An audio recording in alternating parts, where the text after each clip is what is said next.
Hi friends, I am Tilak. You're watching Tech May Be Unique, and today we're going to see how to remove the header or how to turn off the header on your Microsoft Excel in your Microsoft Excel web. And if you're new to this channel, make sure to click on subscribe button below. We just quickly move on to the video. So how to remove the header or heading on your Excel sheet. So first of all, you just open the Excel sheet on Microsoft Excel web. So you can also use this option for your software.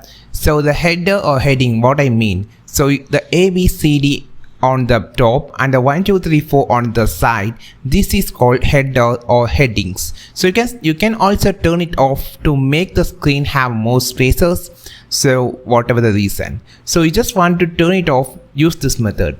Just go to the view section on the Excel. Now you will see option called show. So here you will see a three option. You can see the first option called heading. You just untick this, which is hiding.